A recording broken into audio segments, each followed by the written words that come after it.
ஒரு ஊரில் ஒரு மன்னர் இருந்தார்.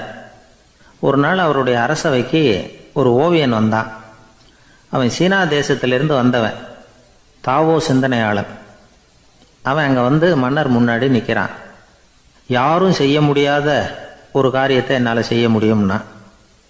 இவன் இப்படி சொன்னதை கேட்டதும் ஏற்கனவே அங்கே இருந்த அரசவை ஓவியன் ஒருத்தனுக்கு கோபம் வந்துட்டுது. இதோ பாரு, இப்படிலாம் பேசக்கூடாது, நான் வேணும்னா உன்னுடைய சவாலை ஏற்றுக்கிறேன் அப்படின்னா.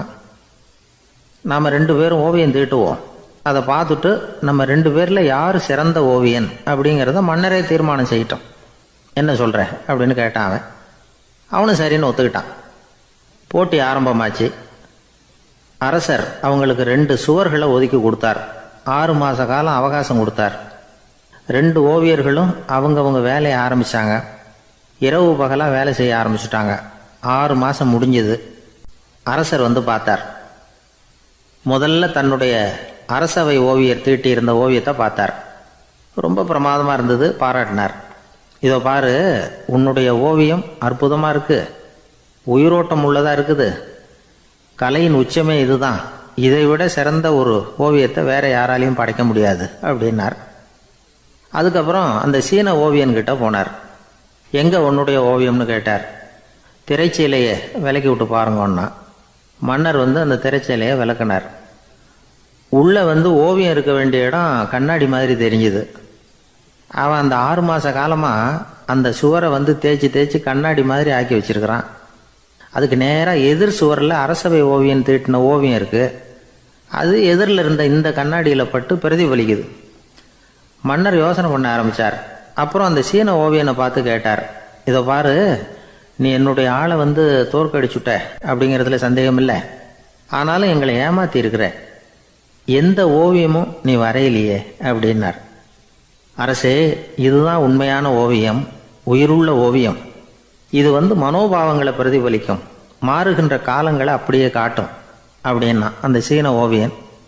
கையால் வரைகிற ஓவியங்களில் சலனம் இல்லை, கண்ணாடி அப்படி கிடையாது, சக்தியின் ஓட்டம் அதில் எப்பவும் இருந்துக்கிட்டே இருக்கும், கண்ணாடி மட்டுமே ஜீவன் உள்ள ஓவியமாக இருக்க முடியுங்கிறத அந்த சீன ஓவியன் தெரிஞ்சு வச்சிருந்தான். ஏன்னா அவன் ஒரு தாவோ சிந்தனையாளன். ஒவ்வொரு குழந்தையும் இந்த கண்ணாடியோடு தான் பிறக்குது. ஆனால் நாம் என்ன செய்கிறோம்னா ஓவியங்களை கண்ணாடி மீது பதிப்பிச்சு விடுறோம். கண்ணாடி நம்மளை பிரதிபலிக்குது. நம்முடைய அழகோ அவலட்சணமோ கண்ணாடியை பாதிக்கிறது இல்லை. ஏன்னா அதுக்கு மனம் கிடையாது. கடந்து போன வினாடியை பற்றி அது சிந்திக்கிறது இல்லை. அடுத்த கணத்தை பற்றின எதிர்பார்ப்பும் அதுகிட்ட கிடையாது. அதுதான் பற்றற்ற நிலை. மனிதனுக்கு தேவைப்படுறது அதுதான். கண்ணாடிக்கிட்டே இருந்து நாம் வந்து கற்றுக்கொள்ள வேண்டிய பாடம் இது. வாழ்க்கையில் வந்து மனிதர்களை நேசிக்கலாம், உலகின் அழகையெல்லாம் பிரதிபலிக்கலாம், ஆனால் எதையும் பற்றி கொண்டு விடக்கூடாது அப்படிங்கிறது பெரியவர்கள் அறிவுரை. துயரம்ங்கிறது பற்றுக்களின் சாயை. கண்ணாடி முன்னாடி நிற்கிறப்போவெல்லாம் நமக்கு இந்த ஞாபகம் வரணுமா.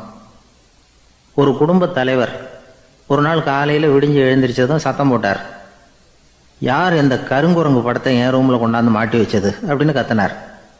சமையல் கட்டிலிருந்து மனைவி பதில் சொன்னாங்க.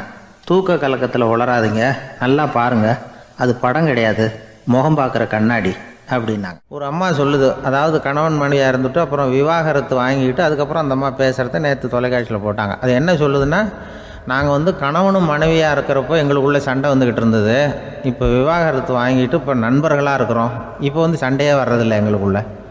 அப்படி பாருங்கள், கணவன் மனைவியாக இருந்தப்போ சண்டை வந்து தான், விவாகரத்து வாங்கினது மறுபடியும் நாங்கள் நல்லபடியாக தான் இருக்கிறோம், ஒன்றும் எங்களுக்கு சண்டை வரல. அப்படி இருக்குது இப்போ காலம் போய்கிட்டு இருக்கு. நேற்று அப்படி ஒரு இது என் கூட வேலை பார்க்குறப்போ ஒரு அம்மா இருந்தாங்க. அவங்க எப்போதும் அவங்க வீட்டுக்காரர் படத்தையே வச்சுருப்பாங்க, கையில் பத்திரமா வச்சுருப்பாங்க. அவ்வளவு மரியாதை மதிப்புன்னு சொல்லி நாங்கள்லாம் அவங்கள பெருசாக நினைப்போம். இது எதுக்குமா அவங்க வீட்டுக்காரர் படத்தை பத்திரமா இல்லை கையிலே வச்சுருக்கீங்களே, ஆஃபீஸுக்கெல்லாம் எடுத்துகிட்டு வந்து வச்சு அடிக்கடி எடுத்து பார்த்துக்குவாங்க. அவ்வளவு பிரியமாக அவங்க வீட்டுக்காரர் இல்லை. ஆமாம், எனக்கு வந்து ஏதாவது பிரச்சனை வந்துட்டுதுன்னா உடனே எங்கள் வீட்டுக்காரர் படத்தை எடுத்து பார்ப்பேன். பரவாயில்லையே, இப்படி ஒரு இதாக. ஆமாம், இதை பார்த்துட்டு நினச்சிக்குவேன், இதை விட பிரச்சனை வேறு என்ன இருந்துட போகுது உலகத்தில் அப்படின்னு நினச்சிக்குவேன். உடனே எனக்கு எல்லாம் போயிடும் அப்படின்ட்டு தான்.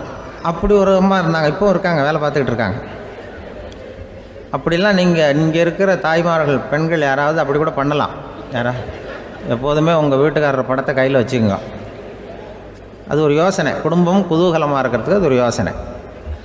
அதே மாதிரி இவங்களும் அவங்க படத்தை வச்சுக்கலாம், வச்சுக்கிட்டு பிரச்சனை வரும்பொழுது பார்த்துக்கணும், இதை விட நமக்கு என்ன வந்துட போகுது பெருசாக அப்படி தான் இருக்கணும். குடும்பம் நல்லபடியாக இருக்கணும்னா அதுக்கு இப்போ சொல்லுவாங்க, கடவுளே ஒரு வீட்டு கணவன், வீட்டு தலைவர் கனவுல வந்தாராம். கடவுள் இது மாதிரி உன்னை விட்டுட்டு உங்கள் குடும்பத்தை உன்னையெல்லாம் விட்டுட்டு போக போகிறேன்னா, அதனால் ஏதாவது வர வேணும்னா கேட்டு போய் வாங்கிக்கோ அப்படின்னு கடவுள் சொன்னாராம் அந்த குடும்ப தலைவர்கிட்ட. அவருக்கு என்ன கேட்குறதுன்னு புரியல. கடவுள் விட்டுட்டு போகிறேங்கிறார், ஏதாவது வரம் கேட்டுக்கோ அப்படின்னு நம்ம என்ன பண்ணுறது, என்ன கேட்குறதுன்னு ஒன்றும் புரியல. குழம்பிக்கிட்டு இருந்தான் அந்த ஆள் கனவுல.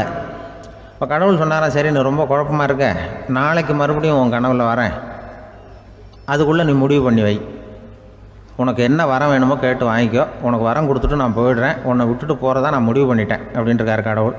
சரி ஒரு நாள் அவகாசம் கொடுங்க, நாளைக்கு நான் அதுக்குள்ளே முடிவு பண்ணி வைக்கிறேன்ட்டு அவர் வந்தார். மறுநாள் முழிச்சுக்கிட்டு மனைவி மகன் மக்கள் எல்லோரையும் கூப்பிட்டார், குடும்பத்தில் எல்லாரையும். இப்படி வாங்க, இது மாதிரி நேற்று கனவுல வந்தார் கடவுள், நம்மளை விட்டுட்டு போக போகிறாராம், என்ன வரம் வேணும்னு கேட்டு வாங்கிங்கோ அப்படின்னு போய் சொல்லிட்டார். என்ன கேட்குறதுன்னா அப்படின்னு அந்த கணவன் கேட்குறான். இந்த மனைவி சொல்கிறாங்க, என் உடம்பு பூரா நகையாக இருக்கணும் அப்படின்னு கேளு அப்படின்ட்டுருக்கு. அதுக்குள்ளே அந்த ஒரு பொண்ணு ஓடி அப்படிலாம் கேட்காதப்பா கடவுள்கிட்ட, இப்போ இருக்கிற சொத்து எவ்வளோ இருக்கோ அதுபோல் இன்னொரு பங்கு வேணும்னு கேளு அப்படின்னு. அந்த பையன் அவன் வேறு சொன்னான், அவன் அது நமக்கு இது போல் ஒரு 10 பங்காவது வேணும், 2 பங்களா கார் வேணும் அப்படின்னு அவன் ஒரு லிஸ்ட்டை கொடுத்தான். இவர் என்ன கேட்குறதுன்னு முடிவு பண்ணுறதுக்குள்ள அங்கே வேலை செய்கிற அம்மா, ஒரு வயசான அம்மா வந்திருக்கு, வேலை செய்கிற அம்மா. அது சொல்லிச்சான் இவர்கிட்ட, தப்பாரு கடவுள்கிட்ட அப்படிலாம் கேட்காதப்பா, நாளைக்கு வரும்பொழுது என்ன வர வேணும்னா எங்கள் குடும்பத்தில் எல்லாரும் அன்பாக இருக்கணும், பாசமாக இருக்கணும்னு கேட்டு வாங்கிக்கோ வரத்தை, அன்பு பாசம் குடும்பத்தில் எப்போதும் நிலவணும்னு கேட்டு வாங்கிக்கோ, வேற எல்லாம் நம்ம பார்த்துக்கலான்னு இந்த பெரியம்மா சொல்லிச்சான். மறுநாள் அதே மாதிரி படுத்து தூங்கினார். கடவுள் கனவுல வந்தார். கேட்கும்பொழுது இவர் சொன்னாராம், ஐயா எனக்கு எங்கள் குடும்பத்தில் நாங்கள் கணவன் மனைவி புள்ள குட்டி எல்லாம் பாசமாக இருக்கணும், அன்பாக இருக்கணும், இதுதான் எங்களுக்கு வர வேணும் அப்படின்னு கேட்டாராம். இவர் கேட்டதும் கடவுள் தலையை சொரிய ஆரம்பிச்சிட்டாராம். ஏன் என்ன யோசிக்கிறீங்கன்னு கேட்டிருக்காரு. நீங்கள் அன்பாக பிரியமாக இருந்தீங்கன்னா அப்புறம் ஏன் நான் உங்களை விட்டுட்டு போக போகிறேன், நான் ஏற்கனவே இல்லைங்கிறதுனால தான் உங்களை விட்டு போகலாம்னு முடிவு பண்ணியிருந்தேன். இப்போ நீங்கள் ஏற்கனவே பாசமாக இருந்தீங்கன்னா நான் இனிமேல் போக மாட்டேன், அதனால் ஏன் முடிவை மாற்றிக்க வேண்டியது தான், உங்கள் கூட தான் இருக்க போகிறேன்னாராம். இப்படி ஒரு கதை சொல்லுவாங்க. அதனால் ஒரு குடும்பத்தில் அந்தந்த உறவு முறைகள் சரியாக இருக்கிற வரைக்கும் எல்லாம் நல்லாயிருக்கும். அங்கே தான் இறைவன் வாழும் இல்லம்ங்கிறாங்களே, அதுதான் அதில் அந்த குடும்ப தலைவருங்கிறவர் கணவன் அப்படிங்கிறதுனால அவருக்கு தான் பொறுப்பு. அவருக்கு நிறைய சகிப்புத்தன்மை வேணும், கோபம் வரக்கூடாது, யார் என்ன சொன்னாலும் போகணும். சில கணவன்மார்கள் எது சொன்னாலும் மனைவி தட்டுறதில்லை, அங்கே போனால் போவாங்க, எதுக்கு போக சொல்கிறேன்னு கேட்குறதில்ல, போகிறது, இங்கே வான்னா வர்றது. திருவள்ளுவர் மனைவி இருந்தாருன்னு சொல்கிறாங்கல்ல, அது மாதிரி. அது எப்படின்னா ஒருத்தர் சொன்னார், அது அப்படி இல்லை, அதுக்கு ஒரு கதை சொன்னார். ஹிட்லர் வந்தாராம் ஒரு தடவை, ஒரு பெரிய கப்பல் மேலே, கப்பலுடைய மேல் தளத்தில் ஹிட்லர் வந்துக்கிட்டு இருக்கார். ஒரு இங்கிலீஷ் கேப்டன் எதிரில் நிற்கிறான். அவனுக்கு பெரிய ஆச்சரியம், இந்த ஆள் எப்படி இப்படி ஒரு தனி மனிதனாக இருந்துக்கிட்டு உலகத்தையே இப்படி இந்த பாடுபடுத்துகிறார் அப்படின்னு சொல்லி, உன்னுடைய வெற்றிக்கு என்ன காரணம்னு கேட்டாராம் அந்த இங்கிலீஷ் கேப்டன்.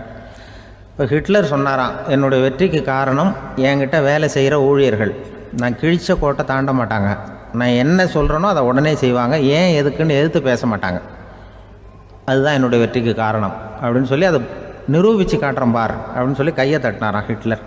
உடனே ஒரு சிப்பாய் எங்கேருந்து லெஃப்ட் ரைட் போட்டு சல்யூட் பண்ணி நின்னான். உடனே ஹிட்லர் சொன்னார், நீ அப்படியே இந்த கப்பல் மேல் தளத்துலேருந்து அப்படி கடலில் விழுந்து செத்து போடா அப்படின்னு பொத்துன்னு குதிச்சுட்டான். எதுக்கு சொல்கிறேன் என்ன இதில், உடனே குதிச்சு செத்து போட்டான். இவருக்கு பெரிய ஆச்சரியம் கேப்டனுக்கு. ஹிட்லர் சொன்னார், இதுதான் என்னுடைய வெற்றிக்கு காரணம், தப்பார் இன்னொருத்தனை கூப்பிட்றேன் அப்படின்னு தட்டினா இந்த பக்கத்துலேருந்து ஒருத்தன் வந்தான், லெஃப்ட் ரைட் நின்னா, நீ இப்படி குதிச்சு செத்து போடா அப்படின்னு பொத்துன்னு குதிச்சுட்டான். எதுக்கு போக சொல்கிறீங்கன்னு ஒன்றுமே கேட்கல, குதினா உடனே குதிச்சுட்டான். அப்போ ஹிட்லர் சொன்னார், இதே மாதிரி என்னுடைய ஒவ்வொரு ஊழியர்களும் இருக்கிறாங்க, நானும் ஊழியர்களை இழக்கிறதுக்கு தயாராக இல்லை, தப்பார் தயாராக இருப்பேன் எப்போதும், தப்பார் இன்னொருத்தர் தட்டுறேன்னு இன்னொருத்தர் வந்தார். எதிர்த்தாவிலேருந்து ஒருத்தன் லெஃப்ட் ரைட் சல்யூட் அடித்தான்.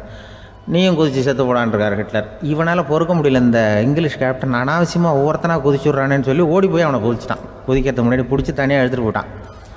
தனியாக எடுத்துகிட்டு போய் அந்த சிப்பாய்கிட்ட கேட்டாரான் அந்த இங்கிலீஷ் கேப்டன், ஏன்ப்பா அந்த ஆள் குதிக்க சொல்கிறான்னா நீ ஏன் எதுக்குன்னு கேட்குறது இல்லையா, உடனே குதித்து செத்து போகிறீங்களே, இதெல்லாம் என்ன அநியாயம் அப்படின்ட்டுருக்கான் அந்த இங்கிலீஷ் கேப்டன் கையை பிடிச்சிக்கிட்டு. உடனே அந்த சிப்பாய்க்கு கோவம் வந்துட்டு தான், உடையா கையை, இவன்ட்ட வேலை பார்க்குறத விட உழுந்து செத்து போகலான்னு நான் குதிக்கிறான். நீ என்ன அனாவசியமாக எதுக்கியா இருக்க சொல்கிறேன் அப்படின்னு சொல்லி குதிச்சுட்டானா. அதனால் இந்த உடனே சொல்கிறத செய்கிறாங்க பாருங்கள், அவங்கள நம்பக்கூடாது. கணவன்மார்களுக்கு ஒரு எச்சரிக்கை. சொல்கிறத உடனே செஞ்சுருவாங்க மனைவி. நீ அங்கே போனால் போங்க, வரணும் அந்த ஹிட்லர் மாதிரி நினைக்கிறாங்கன்னு அர்த்தம். இதுகிட்ட பேசிக்கிட்டு இருக்கிறத விட சொல்கிறத செஞ்சுட்டு போடுவோமே. அப்படி சமாளிக்கிற கணவன்மார்கள் உண்டு. குடும்பத்தில் அப்படிலாம் இருந்து சமாளிக்கிறாங்க. ஊரில் ஒரு மன்னர் இருந்தார். அவர் பக்கத்து தேசத்து மேலே படையெடுக்கணும்னு நினச்சிக்கிட்டு இருந்தார். அதையும் தன்னுடைய நாட்டோட சேர்த்துக்கணுங்கிற ஆசை. எப்போ படையெடுக்கலாம்னு யோசிச்சுக்கிட்டு இருந்தார். இப்படி யோசிச்சுக்கிட்டு இருந்த சமயத்தில் ஒரு பெரியவர் அவரை தேடிட்டு வந்தார். அவர் அடிக்கடி வருவார், அவர்கிட்ட பேசிக்கிட்டு இருப்பார். இப்போ அப்படித்தான் வந்தார். என்ன மன்னா யோசனைன்னாரு. இவர் தன்னுடைய யோசனையை சொன்னார். இந்த சமயத்துல மன்னருக்கு தாகம் எடுத்தது, தண்ணி குடிக்கணும் போல இருந்தது. உடனே அங்க இருந்த ஒரு அரண்மனை பணியாளரை கூப்பிட்டார். போய் கொஞ்சம் தண்ணி கொண்டு வாப்பா அப்படின்னார். அந்த பணியாளர் போனார், ஒரு கோடையில தண்ணி கொண்டு வந்தார். ராஜா கிட்ட நீட்டினார். ராஜா அதை வாங்கி குடிக்கிறதுக்காக வாய்கிட்ட கொண்டுட்டு போனார். அந்த நேரம் பார்த்து மன்னா கொஞ்சம் பொறுங்கன்னார் இந்த பெரியவர். ஆவலோட குடிக்க போன மன்னர் அப்படியே நிறுத்திக்கிட்டு பெரியவரை பார்த்தார். இப்ப அந்த பெரியவர் சொன்னார், மன்னா, இப்ப உங்களை விட வலிமை உள்ள ஒரு சக்தி உங்களுக்கு தண்ணி கொடுக்க மறுத்துடுதுன்னு வைங்க, உங்களை குடிக்க விடாம தடுத்துடுது அப்படின்னா, இப்ப இந்த ஒரு கோவள தண்ணீரை என்ன விலை கொடுத்து வாங்குவீங்க அப்படின்னு கேட்டார். இப்ப எனக்கு இருக்கிற தாகத்துக்கு என்னுடைய அரசாங்கத்துல பாதியையாவது கொடுத்து இந்த தண்ணியை வாங்கறதுக்கு தயங்க மாட்டேன்னார் அவர். சரி, இப்ப அந்த தண்ணியை குடிங்கன்னார் பெரியவர். மன்னர் ஆவலோட அந்த தண்ணியை குடிச்சு முடிச்சார். அதுக்கப்புறம் கொஞ்ச நேரம் தன்னுடைய படையெடுப்பு பத்தி சொல்லிட்டு இருந்தார். கொஞ்ச நேரம் கழிச்சு மறுபடியும் இந்த பெரியவர் கேட்டார், மன்னா, இப்போ நீங்க ஒரு கோவள தண்ணீரை குடிச்சு முடிச்சுட்டீங்க. இப்ப அந்த தண்ணீர் உங்க உடம்ப விட்டு வெளியில வரக்கூடிய பாதை அடப்பட்டு போச்சு அப்படின்னு வச்சுக்கோங்க. அதை வெளியேற்றுவதற்காக நீங்க எவ்வளவு செலவழிப்பீங்க அப்படின்னு கேட்டார். மன்னர் யோசனை பண்ணார். அப்படி ஒரு நிலைமை ஏற்பட்டு போச்சுன்னா என்னுடைய அரசாங்கம் பூராவையும் அதுக்கு ஈடா தர்றதுக்கு கூட தயங்க மாட்டேன்னார். இப்ப அந்த பெரியவர் சொன்னார், எந்த அரசாங்கத்தின் மதிப்பு ஒரு கோவள தண்ணீர் அளவுக்கு கூட இல்லையோ அந்த அரசாங்கத்தை அடையணுங்கிற பேராசையில மனிதர்கள் தங்களுடைய சகோதரர்கள் கூடவே சண்டை போட்டுக்கிறாங்களே, அதுல ஏதாவது அர்த்தம் இருக்குதா அப்படின்னாராம். மன்னருக்கு இப்பதான் அர்த்தம் புரிஞ்சுதான். மனசுல தெளிவு உண்டாச்சு. தன் மனசுக்குள்ள உண்டான வெறிய விரட்டி அடிச்சு விட்டார். அதுக்கப்புறம் நிம்மதியா ஆட்சி புரிஞ்சார். இப்படி ஒரு கதை. உயிருக்கு என்ன விலை கொஞ்சம் யோசனை பண்ணி பாருங்க. ஆனா அது இப்ப எவ்வளவு மலிவா போயிட்டுது, அதையும் யோசனை பண்ணி பாருங்களேன். ஆசை பேராசையா மாறுது, அப்புறம் அது வெறியா ஆகுது, அதுக்கப்புறம் பைத்தியம் பிடிக்குது. இந்த காலத்து மனிதர்களுக்கு 2 விதமான பைத்தியம் பிடிச்சிருக்கிறதாக ஒரு பெரியவர் சொல்றார். ஒன்னு பணம், இன்னொன்னு அதிகாரம். இதெல்லாம் எவ்வளவு காலத்துக்கு நீடிக்கும்? ஒரு சர்வாதிகார நாட்டுல 3 பேர் ஜெயில இருட்டு அறையில பேசிட்டு இருக்கிறாங்க. நீ எப்படி இந்த ஜெயிலுக்கு வந்த அப்படின்னு ஒருத்தர் கேட்டாராம். இந்த நாட்டு ராஜாவை ஆதரிச்சு நான் பிரச்சாரம் பண்ணினேன், அதனால கூட்டத்துல தகராறு வந்துட்டுது, கலவரமா போச்சு, அதுக்கு நான் தான் காரணம்னு அரெஸ்ட் பண்ணி இங்க கொண்டாந்து போட்டாங்க அப்படின்னாராம் அவரு. சரி, நீ எப்படி இங்க வந்த அப்படின்னு இன்னொருத்தரை பார்த்து கேட்டிருக்காரு. நான் இந்த நாட்டு ராஜாவை எதிர்த்து பிரச்சாரம் பண்ணேன், அதனால கலவரம், அரெஸ்ட் பண்ணி கொண்டாந்து போட்டாங்கன்னார். சரிப்பா, நீ எப்படி எங்க வந்த அப்படின்னு 3வது ஆளை பார்த்து இவங்க கேட்டாங்களாம். இதுக்கு அந்த ஆள் மெதுவா வெளிச்சத்துக்கு நான் தான் இந்த நாட்டு ராஜா அப்படின்னு. எனக்கு தெரிஞ்ச ஒருத்தர் இருக்கார். அவரு ஒரு பெரிய காவல்துறை அதிகாரி, ரொம்ப கண்டிப்பானவர். அவரை கண்டாவே எல்லாரும் பயப்படுவாங்க. அப்படிப்பட்டவர் வீட்டுக்கு போனா அப்படியே அடியோட மாறிடுவார். அங்க போய் பாத்தீங்கன்னா குழந்தைகளோட குழந்தையா அவர் விளையாடிட்டு இருப்பார். அலுவலக சமயத்துல பாத்தீங்கன்னா குதிரை முதுகுல அவர் உட்காந்துருப்பார். வீட்டுல பாத்தீங்கன்னா அவர் முதுகுல குழந்தை உட்காந்துருக்கும். அவரு குதிரை மாதிரி போயிட்டு இருப்பார். இது எப்படிங்க முடியுது உங்களால அப்படின்னு கேட்டாங்க. அது ஒண்ணுமில்ல, இங்க வீட்டுக்கு வந்த உடனே என்னோட மனசை தனியா எடுத்து வச்சிருவேன் அப்படின்னார். அது என்னங்க உங்க சட்டப்பயிலியா இருக்குது மனசு, அது தனியா எடுத்து வைக்கிறதுக்கு அப்படின்னு கேட்டாங்க. அப்படி இல்லைங்க, இது ஒரு பயிற்சி, மனப்பயிற்சி, அவ்வளவுதான் அப்படின்னார். இப்படி சமயம் பார்த்து மனசை தனியா வச்சுவிட தெரிஞ்சவங்க வாழ்க்கையில எப்பவும் உற்சாகமா இருப்பாங்க அப்படிங்கிறது பெரியவங்க கருத்து. ஒரு டாக்டர் ஆஸ்பத்திரியில் இருக்கிற வரைக்கும் டாக்டரா இருக்கலாம். அவர் மனைவிகிட்டையும் அவர் டாக்டரா இருக்க வேண்டிய அவசியம் இல்லை. ஒரு வக்கீல் கோர்ட்ல இருக்கிற வரைக்கும் வக்கீலா இருக்கலாம். வீட்டுக்கு வந்ததுக்கு அப்புறமும் வக்கீலா இருக்க வேண்டிய அவசியம் கிடையாது. வீட்டில் குழந்தைகள்கிட்ட விளையாடும் பொழுதும் அதுகள்கிட்ட ஃபீஸு கேட்டுக்கிட்டு இருக்கக்கூடாது. நாம எப்படி இருக்கணும்னு பெரியவங்க சொல்றாங்கன்னா, மனசோட சேரப்படாதான், அப்படி சேராம வாழ்க்கையை கவனிக்கணுமா. மனசை அப்படியே தனியாக எடுத்து பக்கத்தில் வச்சுடணும். அப்படின்னா அதை அப்படியே தூக்கி எறிஞ்சுடு அப்படின்னு அர்த்தம் இல்லை. ஏன்னா மனசுங்கிறது நமக்கு உபயோகப்படக்கூடிய ஒன்று தான். எப்போ எப்போ அது தேவையோ அப்பப்போ எடுத்து உபயோகப்படுத்திக்கணும். தேவைப்படுறப்போ எடுத்து கண்ணாடியை மாட்டிக்கிறோம்ல, படிக்கும் பொழுது கண்ணாடி தேவைப்படுது, எடுத்து மாட்டிக்கிறோம் இல்லையா? அது மாதிரி கணக்கு போடுறதுக்கு மனசு தேவை. கடைக்கு போய் ஒரு பொருள் வாங்குகிறோம், காசு கொடுக்குறோம், மீதி சில்லறை சரியாக இருக்கா அப்படின்னு எண்ணி பார்த்து வாங்க வேண்டியிருக்கு. அந்த சமயத்தில் மனசை எடுத்து தனியாக வச்சுட்டேன் அப்படின்னு சொல்லிட்டு இருக்கக்கூடாது. பரீட்சைக்கு படிக்க வேண்டியிருக்குது, படித்ததையெல்லாம் அப்படியே நினைவில் வச்சுக்க வேண்டியிருக்கு. அந்த சமயத்தில் மனசை தூக்கி எறிஞ்சுட்டேன் சார் அப்படின்னு சொல்லிட்டு இருக்கக்கூடாது. அப்படி சொன்னால் பரீட்சை நம்மளை தூக்கி எறிஞ்சிடும். அதனால் தேவைப்படுறப்போ மனசை உபயோகப்படுத்தணும், தேவையில்லாதப்போ அதை தனியாக ஓய்வு எடுத்துக்க விட்டுடணும். இப்படி நாம் பழக்கப்படுத்திக்கிட்டா வாழ்க்கைங்கிறது நமக்கு புதுசாக தெரியுமா. மனசுக்கும் ஒரு சக்தி கிடைக்கும். எந்திரங்களுக்கு ஓய்வு கொடுக்குற மாதிரி மனசுக்கும் ஓய்வு கொடுக்கணும், இல்லைன்னா அது களைச்சி போயிடும். குழந்தைகள் மனசை சுமந்துக்கிட்டு இருக்கிறது இல்லை. இது முதியவர்கள் குழந்தைகள்கிட்ட இருந்து கற்றுக்க வேண்டிய ஒரு பாடம். ஆனாலும் இந்த கால குழந்தைகள்கிட்ட ரொம்ப எச்சரிக்கையாக இருக்க வேண்டியிருக்கு. ஒரு தாத்தாவும் பேரனும் விளையாடிக்கிட்டு இருக்கிறாங்க. தாத்தா எனக்கு சைக்கிள் ஓட்ட கற்றுக் கொடு அப்படிங்கிறான் பேரன். சைக்கிள் உயரம் கூட இல்லை, அதுக்குள்ளே சைக்கிள் ஓட்டணுமா அப்படின்னார் தாத்தா. ஏன் தாத்தா, ரயில் ஓட்டுறாரு, அவர் என்ன ரயில் நீளமாக இருக்கார் அப்படின்னு கேட்டானா அந்த பையன். அந்த ஆளுக்கு பேச தெரியாது, அவர்கிட்ட கொஞ்சம் எச்சரிக்கையாக நடந்துக்கோ அப்படின்னு சொல்கிறது உண்டு. அப்படின்னா என்ன அர்த்தம்? அவர் இன்னமும் குழந்தையாகவே இருக்கிறாரு, இன்னும் பேச்சு வரலன்னு அர்த்தம்? அப்படி இல்லை, அவருக்கு நாகரிகமாக பேச தெரியலன்னு அர்த்தம். பேசுறதுங்கிறது மனுஷனால் மட்டுமே முடியக்கூடிய ஒரு காரியம். அப்படி இருந்தும் அதோட பெருமையை அவன் இன்னமும் சரியாக புரிஞ்சிக்கலன்னு தான் சொல்லணும். அதனால தான் அவன் அளவுக்கு அதிகமாக வார்த்தைகளை கொட்டி விடுறான். அதுக்கப்புறம் அதையெல்லாம் திருப்பி அள்ள முடியாமல் கிடந்து கஷ்டப்படுறான். கொட்டின வார்த்தையை அள்ள முடியுமா? ஒருத்தரை இன்னைக்கு பார்த்து முட்டாள்னு திட்டி விடுறீங்க, நாளைக்கு மறுபடியும் அவர்கிட்ட போய் நேற்றுக்கு ஒன்று முட்டாள்னு சொல்லிவிட்டேன், அந்த வார்த்தையை திருப்பி கொடு, வாங்கிட்டு போயிடுறேன் அப்படின்னு நான் சொல்ல முடியும்? அவன் கோபக்காரனாக இருந்தால் நேற்றுக்கே அதை வேறு விதமாக உங்களுக்கு திருப்பி கொடுத்துருப்பான். உலகத்தில் எவ்வளவோ ஜீவராசிகள் இருக்குது, அதுக்கெல்லாம் வாய் இருக்குது. அந்த வாயெல்லாம் எதுக்கு உபயோகம்? சாப்பிட்றதுக்காக. ஆனால் நமக்கு இருக்கிற வாய் சாப்பிட்றதுக்காக மட்டும் இல்லை, பேசுறதுக்காகவும் தான்.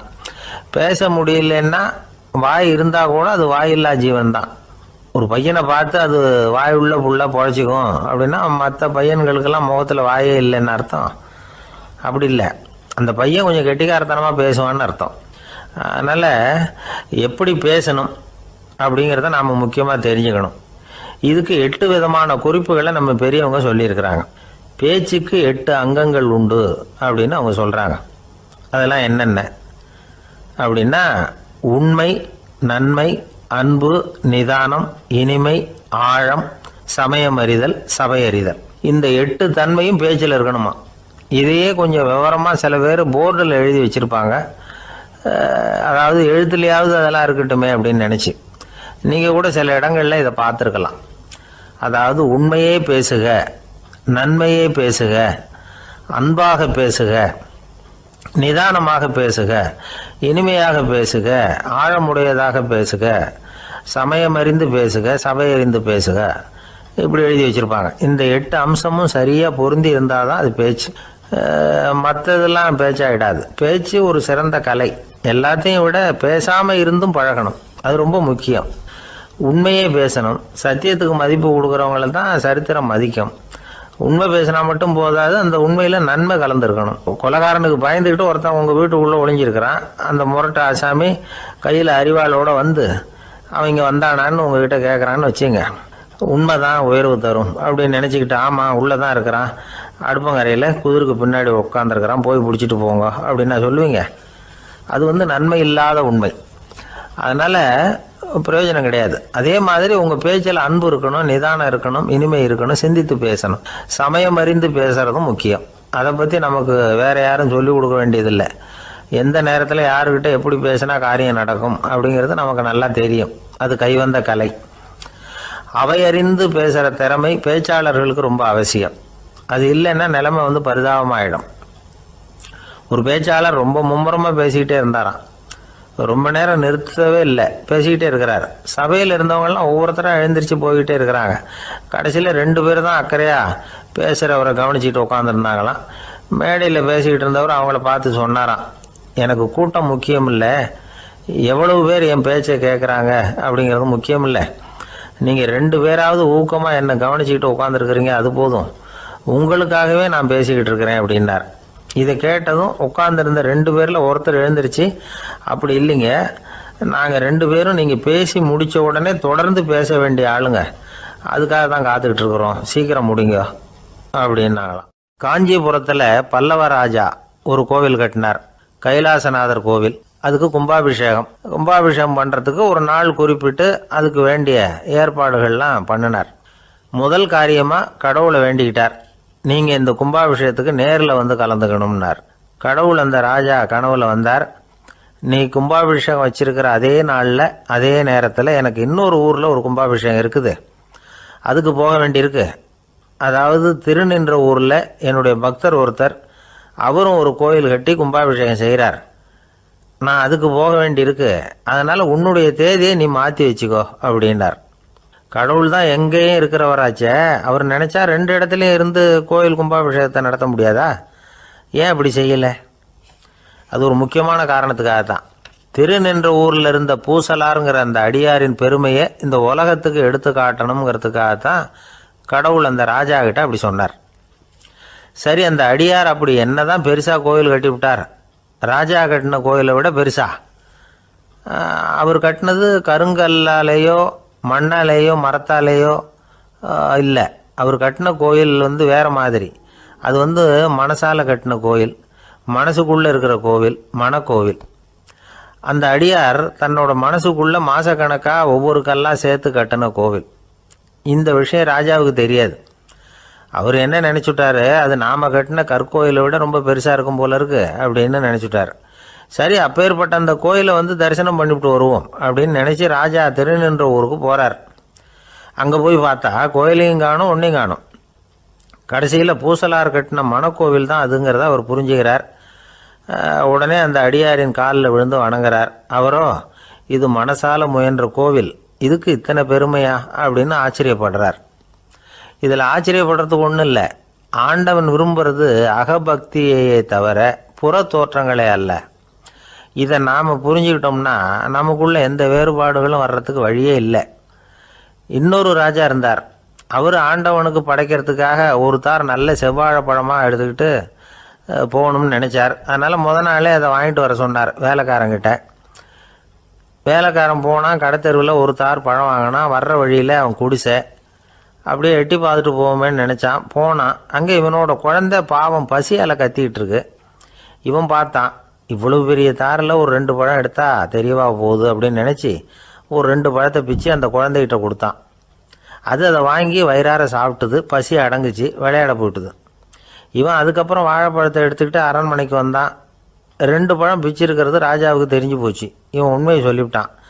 உடனே ராஜா, கடவுளுக்கு படைக்க வேண்டிய பொருளை குழந்தை எச்சில் பண்ண விட்டுருக்கியே அப்படின்னு சொல்லி அவனை கட்டி வச்சு சாட்டையால் அடித்தார் பாவம். மறுநாள் பழத்தை கோயிலுக்கு எடுத்துகிட்டு போனார். கடவுள் முன்னாடி வச்சார். கடவுள் கண்ணை திறந்து பார்த்தார், பழம்லாம் அழுகி இருக்குது. என்ன இது அழுகி போன பழம் அப்படின்னார். ராஜா முழிச்சார். நல்லா தானே இருந்தது அப்படின்னு நினச்சார். அப்போ கடவுள் அந்த ராஜா கிட்ட சொன்னாராம், இதை பார்ப்பா, இந்த தாரில் 2 பழம் தான் நல்ல பழம், அந்த 2 பழங்களையும் நேற்றுக்கே நான் சாப்பிட்டுட்டேன் அப்படின்னாராம். அப்போ தான் ராஜாவுக்கு புரிஞ்சுது, ஏழை குழந்தையின் பசியை தீர்க்கறதுக்காக உதவுன அந்த 2 பழம் தான் இறைவன் சாப்பிட்ட பழம்னு. இறைவன் இருக்கிற இடம் எது? இதுதான். இதில் ஒரு பெரிய நீதிபதி இருந்தார். சென்னையில் உண்மையாக நடந்தது. சென்னையில் ரொம்ப காலத்துக்கு முன்னாடி காந்தி இருந்த காலத்தில் சென்னையில் ஒரு நீதிபதி, அவர் ஒரு நாள் கோர்ட்லாம் விட்டு ரொம்ப கஷ்டப்பட்டு ராத்திரி சும்மா போய் உடனே வீட்டுக்கு வரல. கோர்ட்டினுடைய நடவடிக்கை முடிஞ்சு வீட்டுக்கு வராமல் போய் எங்கெங்கேயோ போய் சுற்றிவிட்டு அந்த நண்பர்களோடு அப்படி உல்லாசமாக அப்படி கொண்டாடிவிட்டு ராத்திரிக்கு வந்திருக்கிறாரு வீட்டுக்கு 1 மணிக்கு. அப்போ அந்த வயசான அம்மா வாசல்லையே காத்துக்கிட்டு இருக்கு. உள்ளே போச்சு நீதிபதி, இன்னும் சேரலேன்னு வாசல்லையே நின்றுட்டு இருந்துதான்.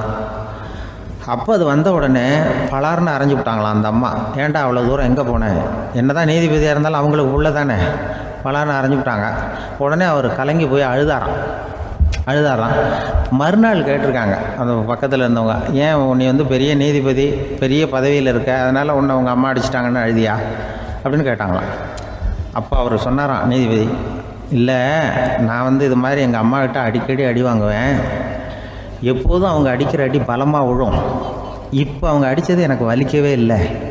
அந்த அளவுக்கு அவங்களுக்கு வயசாகிட்டுதே, பலம் குறைஞ்சிட்டுதேன்னு நினச்சி அழுதேன் அப்படின்னுக்காரான். அதுதான் புள்ள அம்மா பேரில் உள்ள பாசங்கிறது. இதே போல் நான் சொன்னது மாதிரி முன்னாடி இவர் ஒரு இறைநேச செல்வர் ஒருத்தர் இருந்தார். ஒரு அம்மா வந்து எனக்கு அப்பா தண்ணி கொடுப்பா அப்படின்றது படுக்கையில் இருந்த அம்மா. இவர் ஏதோ படிச்சுக்கிட்டு இருந்தவர், ஒரு சின்ன இளைஞர். உடனே ஓடி போய் ஒரு குழலையில் தண்ணி எடுத்துகிட்டு போய் அம்மாவுக்கு முன்னாடி நிற்கிறார்.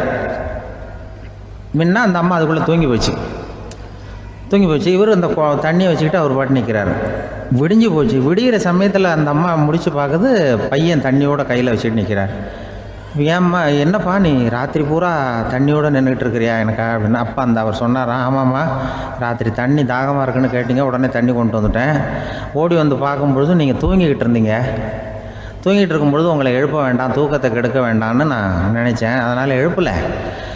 தூக்கம் முழிக்கிற சமயத்தில் உடனே தாகமாக இருக்கும், தண்ணி குடிக்கணும்னு ஆசைப்படுவீங்க, அதனால் தண்ணியை பக்கத்துலேயே வச்சுட்டு நிற்கிறேன் அப்படின்னு அந்த இளைஞர் சொன்னாராம். அப்படியே கட்டி பிடிச்சிட்டு நீ பிற்காலத்தில் பெரிய அறிஞராக வருவேன்னு சொல்லி அந்த அம்மா வரணும்னு சொல்லி இறைவனை வேண்டாங்களாம். அவர் தான் இஸ்லாமிய மார்க்கத்தில், தீன் மார்க்கத்தில் பெரிய ஆளானது. அதாவது ஷர்புதீன் யாஹ்யான்னு ஒருத்தர், அவர் பெரிய இஸ்லாமிய பேரறிஞராக வந்தார். இப்படி அம்மா பேரில் பாசமாக உள்ளவங்கள்லாம் இருந்தாங்க நிறையா. அப்படி அந்த குடும்பத்தில் வந்து அந்த பாசம் நேசம் எவ்வளவு இருக்கோ அவ்வளவுக்கு அவர்கள் உயர்வார்கள்ங்கிறது தான் நம்முடைய பெரிய இதெல்லாம் பெரியவங்கள்லாம் சொல்லியிருக்கிறது அதுதான். அதனால தான் அந்த கணவனுடைய பங்கு என்ன, மனைவியினுடைய பங்கு என்ன, பிள்ளைகளுடைய பங்கு என்னங்கிறத பற்றி ரொம்ப விவரமாக சொல்கிறதுக்காக தான் அதை பற்றி நாம் சிந்திக்க வேண்டிய நேரம் இதுங்கிறதுனால தான். கணவனுக்கு வந்து இது வந்துடக்கூடாது, அதாவது கோபம் வரக்கூடாது, நிதானம் வேணும் அப்படின்லாம் சொல்லுவாங்க. நிதானம், கணவன் வந்து கோபப்படக்கூடாதுமா. அதுக்கு நாங்கள் மனுஷனுக்கு சினம் தவிர்த்தல்னு பயிற்சியெல்லாம் கொடுக்குறாங்க. இப்போது மனுஷன் கோபப்படாமல் இருக்கணும், போகணும் வரணும்னு அதுக்கு சொல்லுவோம் நாங்கள். சும்மா கதை ரூபமாக சொல்கிறது. அங்கே வேதாத்திரி மகரிஷின்னு இருக்கார், அவர் இதில் வந்து சினம் தவிர்த்தல்னு பயிற்சியை கொடுப்பாங்க. குடும்ப தலைவர்கள் பெரியவங்கள்லாம் வந்து அந்த பயிற்சியை எடுத்துக்கணும். என்ன கூப்பிட்டாங்க ஒரு தரம், சினம் தவிர்த்தல்னு ஒரு பயிற்சி கொடுக்குறோம், அதில் நீ வந்து பேசுன்னாங்க. நான் சொன்னேன், நான் பயிற்சிக்கு வேணா வரேன், என்னை பேச வேண்டாம் சார், நான் வந்து பயிற்சியை கற்றுக்கிறேன். இல்லை நீ அதெல்லாம் பயிற்சி நாங்கள் கொடுக்குறோம், நீ உனக்கு என்ன தெரியுமோ சொல்லு, மனுஷன் கோவப்படாமல் இருக்கணும், அதுக்கு ஏதாவது வழி சொல்லிட்டு போ அப்படின்னு கூப்பிட்டாங்க. சரின்ட்டு போனேன். அங்கே போய் நான் சொன்னேன், இது மாதிரி எனக்கு தெரிஞ்சது ஒரு கதை மாதிரி சொன்னேன். மீனம்பாக்கம் ஏர்போர்ட், அங்கே ஜப்பானுக்கு போக வேண்டிய ஒரு பிரயாணி லக்கேஜோடு நிற்கிறார் நிறையா. இதை வாங்கி பிளேனில் ஏற்றக்கூடிய ஒரு தொழிலாளி அவர்கிட்ட ஒரு சண்டை போடுறார், அடிக்க போகிறார், திட்டுறாரு, கண்டாமலான்னு திட்டுறார். அவர் இதை ஒருத்தர் பார்த்துக்கிட்டே இருக்கார். அந்த சினம் தவிர்த்தல் பயிற்சி கொடுக்குற பேராசிரியர் ஒருத்தர் பார்த்துக்கிட்டே இருக்கார். இது எப்படி இவன் இந்த ஆள் அவ்வளவு கோபமாக அடிக்க போகிறான், திட்டுறான் அந்த பெரிய மனுஷன், இவர் பதிலுக்கு அவர் திட்டவே இல்லையே. அந்த தொழிலாளி சிரிச்சுக்கிட்டே சரி சார் அப்படின்னுட்டே இருக்கான். இவர் லக்கேஜை வாங்கி பிளேனில் ஏற்றுற தொழிலாளி இப்போ கண்ணாவுடனே அடிக்க போகிறான், திட்டுறான், முகம் செவந்து போச்சு. இவருக்கு என்ன ஆச்சரியம்னா, இந்த ஆள் இவ்வளவு கோவப்படுறான், அதை வாங்கி அந்த தொழிலாளி கொஞ்சம் கூட முகத்தில் கோபமே படலையே, சிரித்த முகத்தோடு இருக்கானே, இவன் வந்து நமக்கு பயிற்சி வகுப்பு எடுக்கலாம் போல இருக்கே அப்படின்னு இவர் நினச்சிட்டார். ரொம்ப நேரம் அவர் கத்திக்கிட்டு இருந்தார். சரி சார்ன்ட்டு அதை வாங்கிட்டு அவர் போயிட்டார். போனதுக்கப்புறம் அவர் இந்த ஆள் அப்புறம் பிளேன் வந்தது, ஏறி அவர் போயிட்டார், ஜப்பானுக்கு போயிட்டார். அதுக்கப்புறம் இந்த சினம் தவிர்த்தல் பேராசிரியர் ஓடி போய் அந்த தொழிலாளியை பிடிச்சி கொண்டு வந்தார். இந்த பாருப்பா, நான் வந்து காலையிலேருந்து பார்த்துக்கிட்டு இருக்கேன், அந்த ஆள் உன்னை அடிக்க வந்தான், திட்ட வந்தான், இவ்வளவு கோவப்படுறான், உனக்கு பதிலுக்கு நீ கோவமே படலையே, உனக்கு கோவமே வராதா, அது எப்படி நீ சினம் தவிர்க்கிறது, எப்படி உனக்கு கோவமே வரலையா அப்படின்னு கேட்டிருக்கார். அப்போ அந்த தொழிலாளி சொன்னாராம், அப்படி இல்லை சார், மனுஷன்னு பிறந்தால் கோவம் படாமல் இருக்க முடியாது, எல்லாருக்கும் கோவம் வரும், அது அவங்கவுங்க வழியில் டீல் பண்ணுவாங்க, நான் அதை என் வழியில் டீல் பண்ணேன், அவ்வளோதான். அப்போ அவர் திட்டும் பொழுது உனக்கு கோபம் வந்ததுதானே? வந்தது சார். அப்போ அது எப்படி டீல் பண்ணேன்னு கேட்டிருக்காரு. அப்போ இவன் சொன்னான், நான் ஒன்றும் இல்லை சார், அந்த பிரயாணி வந்து இப்போ ஜப்பானுக்கு போயிட்டுருக்கார், அவர் லக்கேஜெலாம் அமெரிக்கா போயிட்டுருக்கு,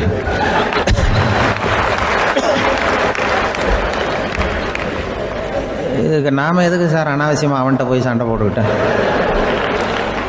அப்படி மாற்றி ஏற்றி விட்டா அவன் போய் பார்த்துக்கிறான் எங்கேயாவது. அதுதான் நான் சினம் தவிர்க்கிற வழி அப்படின்னு சொன்னாரான். உடனே இதை தான் எனக்கு தெரிஞ்சது கோபம் வராமல் இருக்கிறதுன்னு அங்கே பேசினேன் அந்த கூட்டத்தில். அதுக்கப்புறம் இன்ன வரைக்கும் அவங்க கூப்பிடுறதே இல்லை என்ன. ஏன்னா நாங்கள் வந்து முறையாக ஒருத்தன் கோவப்படாமல் இருக்கிறதுக்கு என்ன வழின்னு சொல்லி கொடுத்துட்ருக்குறோம். நீ எப்படி பண்றியப்பா அப்படின்னு சொல்லி. ஒரு ஊர்ல 2 சகோதரர்கள், அதாவது அண்ணனும் தம்பியும். அந்த 2 பேர்ல அண்ணனுக்கு கல்யாணம் ஆயிட்டுது, தம்பிக்கு கல்யாணம் ஆகல. வேணாம்னு இருந்துட்டான். அவங்க 2 பேருக்குமே சொந்தமா கொஞ்சம் நிலம் இருந்தது. அது எப்படிப்பட்ட நிலம்னா நல்ல விளையக்கூடிய நிலம். அப்பா விட்டுட்டு போன சொத்து. தனித்தனியா விவசாயம் பண்ணிட்டு இருக்கிறாங்க. அண்ணங்காரன் கல்யாணம் ஆனவன். அவன் என்ன நினைப்பான்னா, நமக்கு மனைவி மக்கள் இருக்கிறாங்க, அதனால கடைசி காலத்துல நம்மளை காப்பாத்துறதுக்கு பிள்ளைங்க இருக்கிறாங்க, அதாவது முதுமையில நமக்கு பாதுகாப்பு உண்டு. ஆனா என் தம்பிக்கு தான் யாருமே இல்ல, அவன் கல்யாணமே பண்ணிக்கல, தனி ஆள். அவனுக்கு வயசானா அவனை கவனிக்கிறதுக்கு யாருமே இல்லையே, அதனால அவன் தான் அதிகமா பணம் சேர்க்கணும், அதுக்கு நாம தான் எப்படியாவது உதவி பண்ணணும் அப்படின்னு அண்ணங்காரன் நினைப்பான். அதுக்காக என்ன செய்யலாம்னு யோசனை பண்ணுவான். ஒரு நாள் ராத்திரி ஒரு சாக்கு நிறைய நெல்லை போட்டு எடுத்து கட்டிட்டான். கட்டி தூக்கிட்டு போறான். தம்பி வீட்டுக்கு பின்பக்கம் இருந்த களஞ்சியத்துல நெல்லை கொட்டிவிட்டு பேசாம திரும்பி வந்துட்டான். அவனுக்கு தெரியாம இதை செஞ்சுட்டான். ஏன்னா தம்பி கிட்ட நேரடியா கொடுத்தா வாங்கிக்க மாட்டான். அதனால இப்படி ரகசியமா போய் அவனுக்கு தெரியாமலே அவன் வீட்டு களஞ்சியத்துல தானியத்தை கொட்டி விட்டு திரும்பி வந்துட்டான். இதே மாதிரி அடிக்கடி பண்ணிட்டு இருக்கிறான் அவனுக்கு தெரியாம. ஆனா இதே நேரத்துல தம்பிக்காரன் என்ன யோசனை பண்ணான் தெரியுமா? நாம தனி ஆளு, ஆனா அண்ணன் குடும்பம் பெருசு, அதனால எனக்கு அதிகமா எதுவும் தேவையில்லை, அண்ணனுக்கு தான் தேவை அதிகம், குடும்பத்துல உள்ளவங்களை எல்லாம் காப்பாத்தணும், அவருக்கு தான் நாம ஏதாவது உதவி பண்ணணும்னு நினைச்சான். இவனும் அதே மாதிரி யோசனை பண்ணான். நேர்ல கொடுத்தா அவர் எதுவும் வாங்கிக்க மாட்டார், அதனால எப்படியாவது வேற வழியில தான் நாம அவருக்கு உதவி செய்யணும்னு யோசனை பண்ணான். அதனால இவனும் ராத்திரியோட ராத்திரியா ஒரு சாக்கு நிறைய தானியத்தை கொட்டி கட்டி எடுத்துக்கிட்டான். அண்ணனோட களஞ்சியத்துல கொட்டி விட்டு கம்முன்னு திரும்பி வந்துட்டான். இதே மாதிரி இவனும் அடிக்கடி செஞ்சுக்கிட்டு இருந்தான். அதாவது அண்ணன் நல்லா இருக்கணுமேன்னு நினைச்சு தம்பிக்காரன் கொண்டாந்து தானியத்தை கொட்டுறான், தம்பி நல்லா இருக்கணுமேன்னு நினைச்சு அண்ணங்காரன் கொண்டாந்து தானியத்தை கொட்டுறான். இது ஒருத்தருக்கு ஒருத்தர் தெரியாம தொடர்ந்து நடந்துகிட்டு இருக்குது. ஒரு நாள் என்னாச்சு தெரியுமா? நடு ராத்திரி அண்ணங்காரன் எழுந்திரிச்சான். வழக்கம் போல நெல்லு மூட்டையை தூக்கிட்டு தம்பி வீட்டுக்கு போறான். அதே நேரம் தம்பியும் எழுந்திரிச்சான். நெல்லு மூட்டையை தூக்கிட்டு அண்ணன் வீட்டுக்கு போறான்.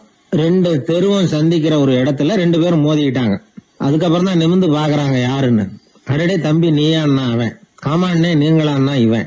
ரொம்ப காலமா ரகசியமா நடந்துகிட்டு இருந்தது என்னங்கிற விஷயம் அப்பதான் அந்த இடத்துல 2 பேருக்குமே புரிஞ்சுது. இது நடந்து ரொம்ப காலம் கழிச்சு அந்த ஊர்ல கோயில் கட்டுறதுக்கு ஒரு இடம் தேடினாங்களாம். ஒரு புனிதமான இடம் தேவை, நம்ம ஊர்ல அப்படிப்பட்ட இடம் எதுன்னு எல்லாரும் யோசனை பண்ணாங்களாம். எல்லாரும் ஒரு மனதா முடிவு பண்ண இடம் எது தெரியுமா?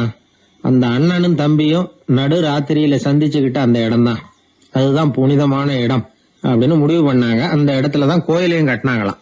கடவுளை வணங்குகிறவர் வணங்காதவர் அப்படிங்கிற அடிப்படையில சமயத்தை கண்டறிவதில்லை, அன்பு செலுத்துகிறவர் செலுத்தாதவர் அப்படிங்கிற 2 வகையினரில் தான் சமயம் கண்டறியப்படுகிறது அப்படிங்கிறது பெரியவர்கள் கருத்து.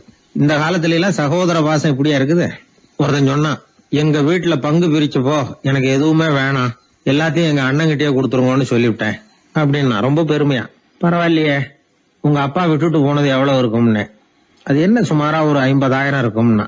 என்ன சொத்தான்னு கேட்டேன். இல்லைங்க கடன் அப்படின்னா. அதனாலதான் கடன் இருக்குங்கிறதுனாலதான் அண்ணங்கிட்டே கொடுத்துருங்க அப்படின்னு தாராளமா சொல்லிவிட்டு வந்திருக்கிறான். இப்படி இருக்குது சகோதர பாசம். ஆனா பாசம்ங்கிறது ரொம்ப உயர்வானது. அது அண்ணன் தம்பிகள் எப்படி இருக்கணும் அப்படிங்கறதுக்கு அந்த அபூர்வ சகோதரர்கள் ஒரு உதாரணம். குடும்பத்துல மற்றவர்கள்ட்ட நேசத்தோடையும் பாசத்தோடையும் பழகினாதான் வாழ்க்கை இனிமையா அமையும். சில பேர் ஆளை பார்த்தா 60 வயசு மாதிரி தோணும், உண்மையான வயசு என்னன்னு பார்த்தா 40 அல்லது 45. சில பேரை பார்க்கறதுக்கு 45 மாதிரி தெரியும், உண்மையிலேயே 65 தாண்டி இருப்பாங்க. ஒரு மனிதனுக்கு 2 வகையான வயது உண்டுங்கிறார் ஓஷோ. அதாவது உடம்புக்குன்னு ஒரு வயசு, மனசுக்குன்னு ஒரு வயசு. முதல் உலக மகாயுத்தம் நடந்தது இல்லையா, அது முடிஞ்சதுக்கு அப்புறம் முதல் தடவையா மனிதனின் மூளை வளர்ச்சியை பத்தி மனநல வைத்தியர்கள் ஒரு கணக்கெடுப்பு சோதனை நடத்தினாங்களாம். அது வரைக்கும் மனிதனுக்கு 2 வகையான வயது உண்டுன்னு யாரும் சிந்திச்சதே இல்லையா. அந்த உலக மகாயுத்தம் முடிஞ்சதுக்கு அப்புறம் மனிதனுடைய சராசரி மனதின் வயதை கணக்கிட்டு பார்க்கும் பொழுது அவங்களுக்குலாம் ரொம்ப அதிர்ச்சியா இருந்துதான். ஏன்னா அது ரொம்ப பின்தங்கிய நிலையில இருந்திருக்கு, வளர்ச்சி அடையாத நிலையில இருந்திருக்கு. அவங்க கண்டுபிடிச்ச பிரகாரம் அப்போ மனசோட சராசரி வயசு என்ன தெரியுமா? 14. அப்படின்னா பாத்துங்க, உடல் ரீதியா ஒருத்தரோட வயசு 70 கூட இருக்கலாம், ஆனா மனசோட வயசு 14 தான். இதுக்கு நேர்மாறா அமைஞ்சு போச்சுன்னு வச்சுங்க. அதாவது ஒருத்தருக்கு உண்மையிலேயே 14 வயசு, அதாவது உடலோட வயசு 14, அவரோட மனசின் வயசு 70ன்னு வச்சுக்கோங்க. இப்படி அமைஞ்சுட்டுதுன்னா அவர் சீக்கிரம் ஞானத்தன்மை அடைஞ்சிருவார் அப்படின்னு அர்த்தம். இப்போ நமக்கெல்லாம் உடம்போட வயசு மனசோட வயசு ரெண்டும் ஒன்றா இருந்துட்டா அதுவே போதும், அதுவே பெரிய விஷயம். இப்போ எமர்சன் கிட்ட போய் ஒருத்தர் கேட்டாராம், உங்கள் வயசு என்ன அப்படின்னு. அவர் உடனே பதில் சொல்லியிருக்கார், 360 வருஷம் அப்படின்னாராம். கேட்டவர் குழம்பி போயிட்டார். அவர் என்ன சொல்கிறாரு, 360 வயசா? என்ன நம்ம காதில் தான் சரியாக விழலையா? எமர்சன் எப்பவும் உண்மையை பேசுகிற ஒரு சிறந்த அறிவாளி, அவர் இப்படிலாம் பொய் சொல்ல மாட்டாரே அப்படின்னு ஒரு யோசனை பண்ணிக்கிட்டே இவர் மறுபடியும் அவர் கிட்ட போனாராம். ஐயா, நீங்கள் சொன்னது சரியாக என் காதில் விழலை, அதனால் மறுபடியும் கேட்குறேன், உங்கள் வயசு என்ன அப்படின்னாராம். எமர்சன் மறுபடியும் சொல்லியிருக்கிறார், 360 வருஷம்னு. வந்தவருக்கு உண்மையிலேயே அதிர்ச்சியாக போட்டுது. அதுக்கப்புறம் மெதுவாக ஆரம்பித்தாராம், ஐயா, நீங்கள் சொல்கிறத என்னால் ஏற்றுக்க முடியாது. எப்படி பார்த்தாலும் இப்போ உங்களுக்கு வயசு ஒரு 60க்கு மேலே இருக்காதுன்னு நினைக்கிறேன் அப்படின்னாராம். நீங்கள் சொல்கிறது சரிதான், அது என் உடம்போட வயசுன்னாராம் எமர்சன். அப்படின்னா ஏற்கனவே நீங்கள் சொன்னது அப்படின்னு கேட்டிருக்காரு, அது என் மனசோட வயசு அப்படின்னாராம். நம்மளை பொறுத்த வரைக்கும் அறிவு தூசு படிஞ்சிருக்கு, அது மாதிரியே அன்பும் மாசுபட்டிருக்கு. இது ரெண்டையும் சுத்தம் பண்ண வேண்டியிருக்குது. அப்போ தான் நாம் சரியான வயசில் வாழ முடியும். ஒரு ஆசாமி இருக்கிறார், அவருக்கு உடம்போட வயசு அதிகம், மனசோட வயசு ரொம்ப குறைச்சல், குழந்தை மாதிரி. அவர் ஒரு ஆஸ்பத்திரியில் படுத்திருக்கிறார். நர்சம்மா எல்லாருக்கும் மருந்து கொடுத்துட்டு போகிறாங்க.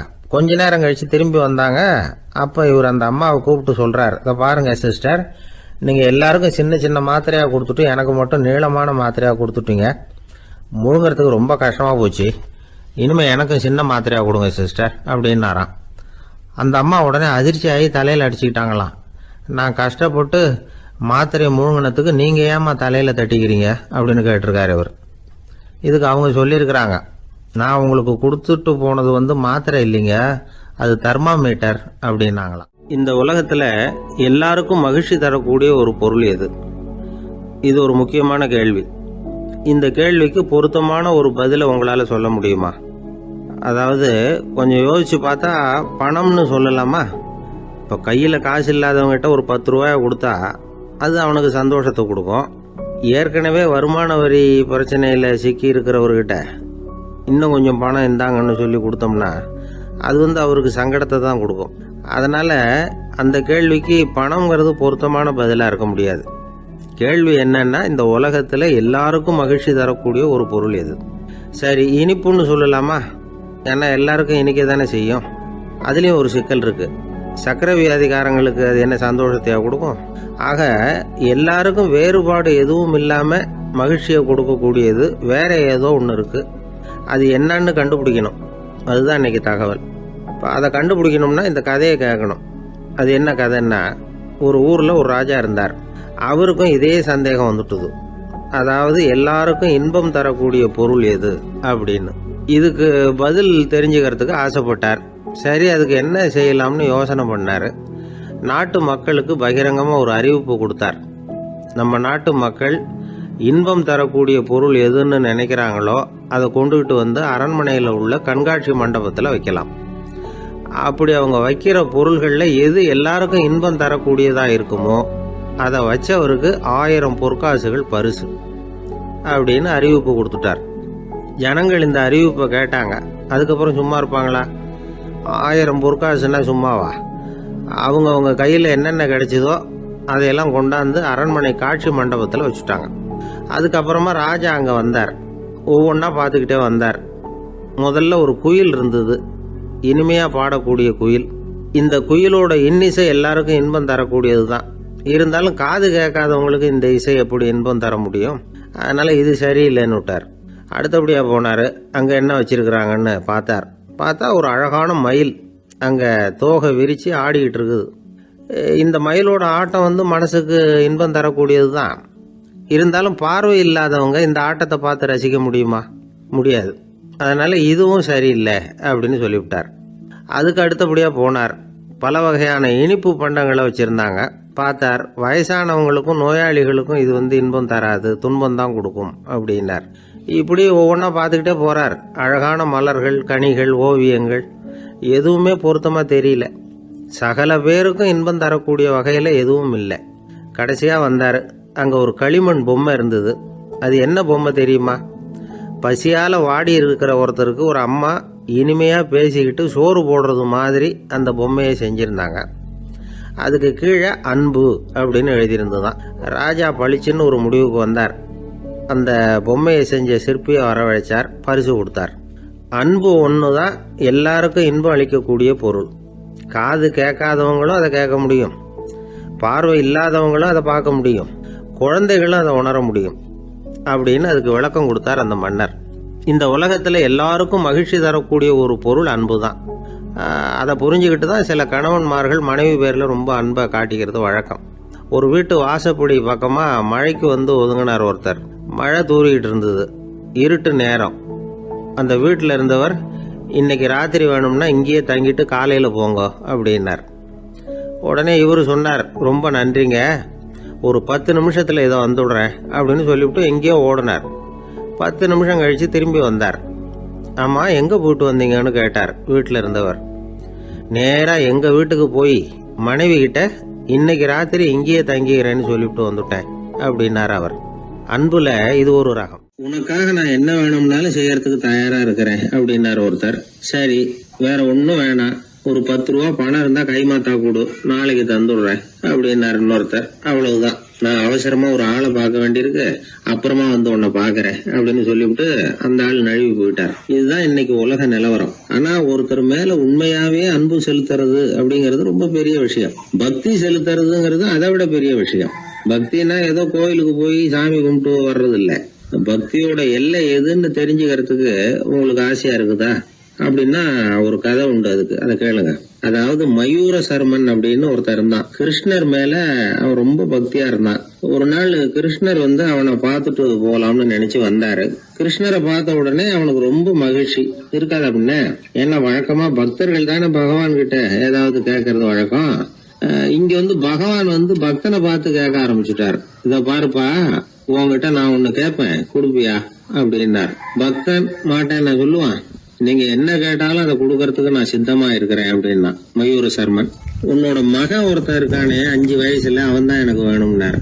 இவன் கொஞ்சம் கூட தயங்கல, சரி தந்தேன் அப்படின்னு சொல்லிவிட்டான். கிருஷ்ணர் பார்த்தார், அவன் உடம்பு பூராவும் எனக்கு தேவையில்லை, அவன் உடம்போட வலது பாகம் மட்டும் எனக்கு போதும்னாரு. அதுக்கும் சரி அப்படியே கொடுக்குறேன். இவன் அந்த சின்ன பையனை நிக்க வச்சு அவன் தலையில இருந்து ஒரு ரம்பத்தால அறுக்கணும், அப்பதானே அது 2 பாகமா ஆக்க முடியும் அப்படின்னாரு. சரி அப்படியே செய்யறேங்கிறான் அவன். அந்த ரம்பத்தை நீ ஒரு பக்கம் பிடிச்சுக்கணும், உன்னோட மனைவி ஒரு பக்கம் பிடிச்சுக்கணும், நீங்க 2 பேரும் அப்படி பிடிச்சுக்கிட்டு அதை அறுத்து அவனை 2 துண்டாக்கணும் அப்படிங்கிறாரு. அதுக்கும் சரிங்கிறான். அப்படி செய்யறப்போ நீயும் அழப்படாது, உன்னுடைய மனைவியும் அழப்படாது அப்படின்னு அடுத்த கண்டிஷன். அதுக்கும் சரிங்கிறான். அடுத்த அப்படி ஒரு கண்டிஷன் போடுறாரு, அதாவது உன்னுடைய மகனும் அழப்படாது அப்படிங்கிறாரு. அதுக்கும் சரின்னு ஒத்துக்கிட்டான். இவ்வளவு நிபந்தனைகள் பேர்ல தான் உன் மகனோட வலது பாகத்தை நான் ஏத்துக்குவேன், இல்லைன்னா ஏத்துக்க மாட்டேன் அப்படின்னு சொல்லிவிட்டாரு அவர். உங்களோட அத்தனை நிபந்தனைகளுக்கும் கட்டுப்பட்டு நாங்க நடக்கிறோம் அப்படின்னு சொல்லிவிட்டான் மயூர சர்மன். உடனே மகனை கூப்பிட்டான்.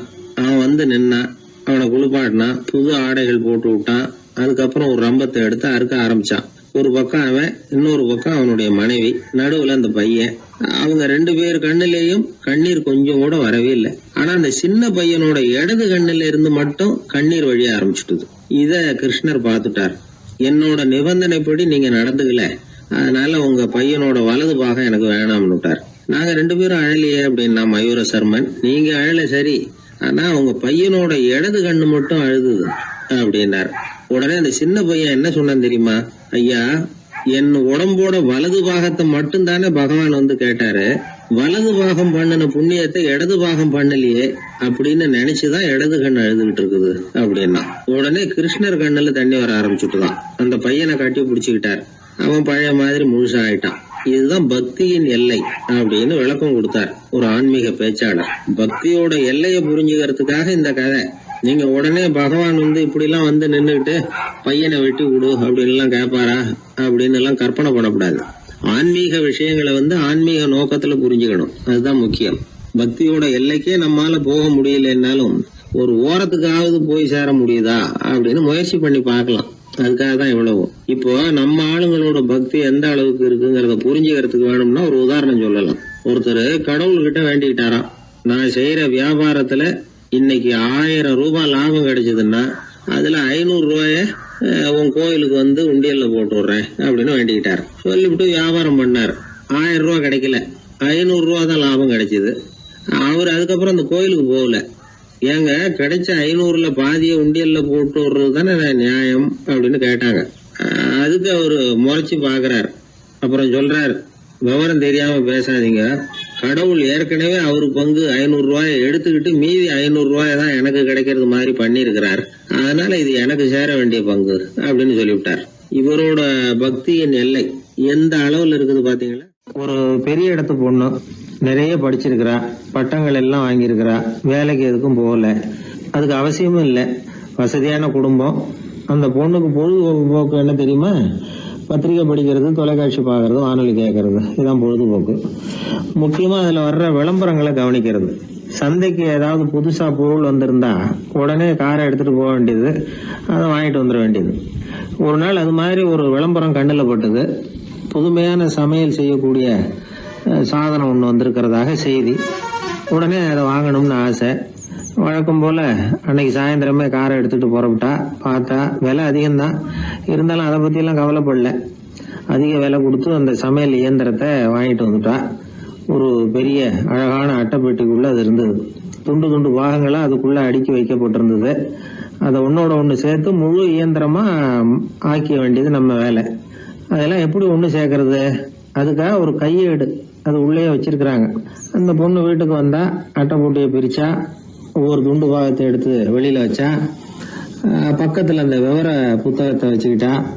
அது பிரகாரம் அந்த பாகங்களை இணைச்சு பார்த்தா சரியா வரல. மறுபடியும் எல்லாத்தையும் பிரிச்சு பரப்பி வச்சுட்டு ஆரம்பத்துல இருந்து வர்றா. அப்பவும் சரியா வரல. சரி, நேரம் அந்த கடைக்கு போய் அங்கிருந்தே ஒரு ஆளை அழைச்சிட்டு வந்துருவோம் அப்படின்னு சொல்லி காரை எடுத்துட்டு அவ புறப்பட்டா. கடையில இருந்து ஒரு ஆளை கையோட அழைச்சிட்டு வந்தா. 2 பேரும் வந்து சேர்ந்தாங்க. அங்க அவங்களுக்காக ஒரு ஆச்சரியம் காத்துக்கிட்டு இருக்கு வீட்டுல. என்ன ஆச்சுன்னா, அந்த சமையல் இயந்திரம் அழகா கோக்கப்பட்டு அங்க இருக்குது. அது மட்டும் இல்ல, அதுல சமையல் வேலையும் நடந்துகிட்டு இருக்குது. யார் அதை பண்ணது? அவளுக்கு ஆச்சரியம். சமையல் வேலை செய்கிற பணிப்பெண் அங்க வந்தா. வேலை செய்யறவோ, நான் தான் அதை செஞ்சேன்னா. அந்த பொண்ணுக்கு படிக்க தெரியாது, பள்ளிக்கூடத்துக்கே போனதில்லை, சமைக்க தெரியும், அவ்வளவுதான். படிப்பறிவு இல்லாத காரணத்தினால அந்த குறிப்பு புத்தகத்தையும் அவளால படிச்சிருக்க முடியாது. எப்படி இதை பொறுத்தனே அப்படின்னு ரொம்ப ஆச்சரியமா கேட்டாவோ. அந்த விவரம் தெரியாத பொண்ணு, பணி பொண்ணு சொல்றா, படிப்பறிவு இல்லாத போது மூளையை பயன்படுத்த வேண்டிய கட்டாயம் ஏற்படுது, வேற ஒண்ணும் இல்லை அப்படின்னாலாம். படிப்பு மூலமா அறிவை சேகரிச்சுக்கலாம், புத்திசாலித்தனத்தை சேகரிக்க முடியாது. தகவல் அறிவுங்கிறது ஞானம் ஆகாது அப்படின்னு சொல்லுவாங்க. அதுதான் இதுல முக்கியம். நம்மளும் ஒருத்தன் ரயில்ல பிரயாணம் பண்ணா, ராத்திரி பூரா பயணம், விடிஞ்சதும் பார்த்தா அவன் பொட்டியை காணல, யாரை திருடிட்டு போட்டாங்க. அதுக்காக அவன் கவலைப்படணும்ல, கவலைப்படல, சிரிச்சுக்கிட்டு இருக்கிறான். எதிரில் இருந்தவர் கேட்டார், ஏங்க பெட்டியை அவனோ எடுத்துட்டு போட்டானே, அதுக்காக கவலைப்படலையா நீங்க அப்படின்னாரு. நான் எதுக்காக கவலைப்படணும், அதோட சாவி என்கிட்ட தானே இருக்கு அப்படின்னு நானா. இவன் என்னுடைய நண்பர் ஒருத்தர், அவர் விரல்ல நகமே இருக்காது. என்ன காரணம்னு நினைக்கிறீங்க? எல்லாத்தையும் அவரே கடிச்சு துப்பிடுவார். அப்படி ஒரு பழக்கம். சின்ன குழந்தைகள் வந்து நகம் கடிக்குது, விரல் சூப்புது. இதுக்கு என்ன காரணம் தெரியுமா? குழந்தைகள் மனசுல ஏற்படக்கூடிய ஒருவித பாதுகாப்பின்மை, இன்செக்யூரிட்டி, அல்லது தான் வந்து சரியா கவனிக்கப்படல அப்படிங்கிற எண்ணத்தோட வெளிப்பாடு தான் அது அப்படிங்கிறாங்க டாக்டர்கள். சில இடங்கள்ல 2வது குழந்தை பிறந்த உடனே பெரியவர்கள் கவனம் வந்து முதல் குழந்தைகிட்ட இருந்து கொஞ்சம் விலகி 2வது குழந்தைகிட்ட போயிடும். அந்த சமயத்துல முதல் குழந்தைக்கு இந்த பழக்கம் ஏற்படுறதுக்கு வாய்ப்பு உண்டா. சில குடும்பங்கள்ல கணவன் மனைவி 2 பேருமே வேலைக்கு போறவங்களா இருப்பாங்க. குழந்தை வந்து ரொம்ப நேரத்துக்கு பெத்தவங்களை பிரிஞ்சு இருக்க வேண்டிய சூழ்நிலை இருக்கும். குழந்தை ஒரு பாதுகாப்பின்மையை உணர ஆரம்பிக்கும். இந்த பழக்கம் வந்துடும். அதனால ஒரு குழந்தைக்கு தான் வந்து ஒதுக்கப்படுறோம் அப்படிங்கிற நினைப்பு வராம பாத்துக்கணும். வளர்ந்த குழந்தைகளும் நகம் கடிக்கும். வயசானவங்க கிட்டையும் இந்த பழக்கம் இருக்கும். இது வந்து ஒரு மனச்சிதைவின் வெளிப்பாடு அப்படிங்கிறாங்க மனநல நிபுணர்கள். அம்மா அப்பா திட்டினாலும் சரி, அல்லது ஆசிரியர் திட்டினாலும் சரி, இந்த பழக்கம் வந்துடும். நாம தவறு பண்ணிட்டோம் அப்படிங்கிற நினைப்பு வர்ற சமயம் நகம் கடிக்க ஆரம்பிச்சிருவோம். ஏதோ ஒண்ணு அடையணும் அப்படின்னு நினைக்கிறோம், அதை அடைய முடியல. இப்படி ஒரு ஏக்கம் வர்ற சமயத்திலேயும் சில பேர் நகத்தை கடிக்க ஆரம்பிச்சிருவாங்க. ஒரு பெரிய அதிகாரி, தனியார் நிறுவனத்துல வேலை பார்க்கிறவரு, அவரு டென்ஷன் ஆயிட்டாருன்னா உடனே அறைக்கு அதை சாத்தி விடுவாங்களாம். அவரே சாத்திக்குவாராம். அப்படி சாத்திக்கிட்டு உள்ள எதையாவது வெறிச்சு பார்த்துக்கிட்டே நகத்தை கடிக்க ஆரம்பிச்சிருவாராம். இந்த பழக்கம் உலகம் பூரா உண்டு. நகம் கடிக்கிறவங்கள அந்த பழக்கத்திலிருந்து மீட்கிறதுக்கு என்ன வழி அப்படின்னு லண்டன்ல உள்ள அழகியல் நிபுணர்கள் யோசனை பண்ணி பார்த்துருக்குறாங்க. சில ஆய்வுகள் பண்ணி பார்த்தாங்களாம். அவங்க என்ன பண்ணாங்க தெரியுமா? நகம் கடிக்கிற பழக்கம் உள்ளவங்களையெல்லாம் தேடி பிடிச்சாங்க. அவங்களையெல்லாம் 3 பிரிவாக பிரிச்சுக்கிட்டாங்க. ஒரு பிரிவு கிட்ட என்ன சொன்னாங்கன்னா, உங்களுக்கு நகத்தை கடிக்கணுங்கிற நினைப்பு வர்றப்போவெல்லாம் டைரி எழுத ஆரம்பிச்சிருங்க அப்படின்னாங்களாம். இன்னொரு பிரிவு கிட்ட உங்களுக்கு அந்த நினைப்பு வர்றப்போவெல்லாம் உங்க நகத்துக்கு வண்ணம் பூச ஆரம்பிச்சிருங்க, அழகுபடுத்த ஆரம்பிச்சிருங்க, நெயில் பாலிஷ் போடுறாங்களே அது மாதிரி, அப்படி ஒரு யோசனை சொல்லியிருக்காங்க. 3வது குழுவினர்கிட்ட உங்களுக்கு நகத்தை கடிக்கணுங்கிற எண்ணம் வர்றப்போவெல்லாம் விரல்களை இறுக்கமா மூடி வச்சுக்கிட்டு வேற விஷயங்கள்ல கவனம் செலுத்துங்க அப்படின்னு சொன்னாங்களாம். இப்படி 3 வித முயற்சி பண்ணி பார்த்ததுல கடைசியா அவங்க என்ன கண்டுபிடிச்சாங்க தெரியுமா? 3வது குழு செஞ்சதுல நல்ல பலன் கிடைச்சதாம். அதாவது நகம் தெரியாதபடிக்கு விரலை இறுக மூடிக்கிட்டு வச்சுக்கிட்டோம்னா அந்த பழக்கம் மாறுதான். அப்படி இருந்தவங்க கிட்ட இந்த நகம் கடிக்கிற பழக்கம் மெதுவா குறைஞ்சு போச்சான். அதனால நகம் கடிக்கிற பழக்கம் உள்ளவங்க இதை முயற்சி பண்ணி பார்க்கலாம். ஒரு ஆள் இருந்தார், அவருக்கு எப்ப பார்த்தாலும் நகத்தை கடிச்சுக்கிட்டே இருக்கணும், அப்படி ஒரு பழக்கம். அதனால அவர் விரல்ல எப்பவும் நகம் இருக்கிறது இல்லை, விரல் இருக்கிறதே பெரிய ஆச்சரியம். அவருக்கு திடீர்னு உடம்புல அரிப்பு, சொரிஞ்சிக்க முடியல, அரிப்பும் நிக்கல. 1 வாரம் தொடர்ந்து கஷ்டப்பட்டார். கடைசியா ஒரு டாக்டர் கிட்ட ஓடினார். அவர் எல்லாத்தையும் விவரமா கேட்டுக்கிட்டு கடைசியா கொஞ்சம் மாத்திரை கொடுத்து வேலைக்கு ஒண்ணு சாப்பிடு அப்படின்னாராம். இந்த மாத்திரை எதுக்கு டாக்டர்? அரிப்பு நிக்கிறதுக்கா அப்படின்னாராம். இல்ல நகம் வளர்றதுக்காக அப்படின்னாராம் இந்த டாக்டர். இயேசுநாதர்கிட்ட ஒருத்தர் கேட்டாராம், இயேசுவே என்னை எவ்வளவு நேசிக்கிறீர்கள் அப்படின்னு. அவர் தன்னுடைய 2 கைகளையும் அகல விரித்து இவ்வளவு என்று சொல்லி சிலுவையில் உயிர் நீத்தார் அப்படின்னு சொல்லுவாங்க. அதாவது அந்த நேசிப்புக்கு எல்லை கிடையாது, அதே போல மன்னிப்புக்கும் எல்லை கிடையாது. இது இயேசுநாதர் சொல்லி கொடுத்த ஒரு பாடம். இயேசுனுடைய சீடர்கள்ல ஒருத்தன் பீட்டர், அவன் ஒரு நாள் இயேசுநாதர்கிட்ட கேட்டிருக்கான், இயேசுவே நான் என்னுடைய தம்பி கிட்ட அடிக்கடி சண்டை போட்டுக்கிட்டு இருக்கிறேன், என்னுடைய சகோதரன் கூட, அவனை நான் எத்தனை தடவை மன்னிக்கிறது? ஏற்கனவே 7 தடவை அவனை மன்னிச்சுட்டேன் அப்படின்னு சொல்லியிருக்கிறான்.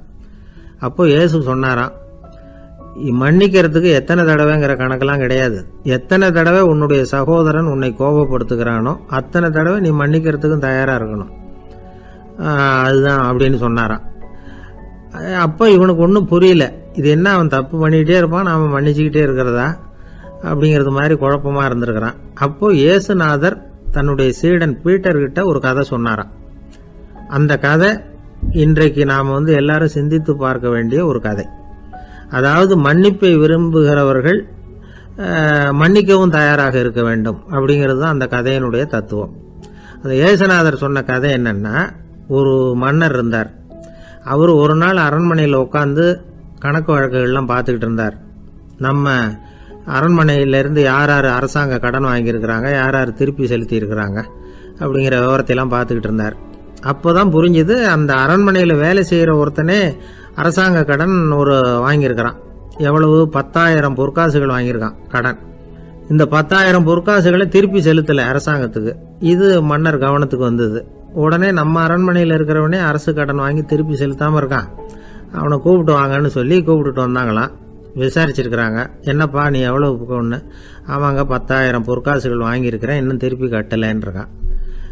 உடனே அவர் மன்னர் சொல்லியிருக்கிறார், நம்ம சட்டத்திட்டப்படி நீ உடனே பணத்தை திருப்பி கட்டிடு, அப்படி உன்னால கட்ட முடியலன்னா உன்னுடைய வீடு வாசல் சொத்து சுகம் எல்லாத்தையும் விற்று அந்த பணத்தை அரசு கருவூலத்தில் சேர்த்துக்கிறதுக்கு நானே ஏற்பாடு பண்ணிடுறேன் அப்படின்னு அந்த மன்னர் சொன்னாராம். இவன் அப்படியே அதிர்ச்சி ஆயிட்டான், அப்படியே பொத்துன்னு காலில் விழுந்தானா, மன்னா என்னை மன்னிச்சுங்க, என்னால் முடியல, எனக்கு மன்னிப்பு கொடுங்க அப்படின்னு இருக்கான். உடனே அவர் எழுந்திருச்சு, சரி நீ மன்னிப்பு கேட்டுவிட்ட, அதனால உன்னை மன்னிக்கிறேன், நீ பணம் கட்ட வேண்டாம் அப்படின்னு சொல்லி அந்த மன்னர் அவனை விட்டுட்டாராம். பணத்தையும் தள்ளுபடி போட்டார், நீ திருப்பி கட்ட வேண்டான்னு. இவனுக்கு ரொம்ப மகிழ்ச்சி, அதனால ரொம்ப உல்லாசமா வந்துகிட்டு இருக்கிறான். தெருவில் வந்துகிட்டு இருக்கிறப்ப இவங்கிட்ட கடன் வாங்கின ஒருத்தன் எதுக்கு வந்துகிட்டு இருக்கான். அவன் இவங்கிட்ட ஒரு 100 பொற்காசுகள் கடன் வாங்கியிருக்கான். அவன் வந்தான், இவன் போய் அவன் சாட்டையை பிடிச்சிக்கிட்டான், நீ எப்படா என் கடனை திருப்பி கொடுக்க போறேன்னு. அவன் இப்போ முடியல, கொஞ்சம் பொறுத்துக்கா, அப்புறம் தரேன் இருக்கான். அதெல்லாம் முடியாது, நீ கொடுத்து தான் ஆகணும் அப்படின்னு இவன் புடிவமாக சொல்றான்.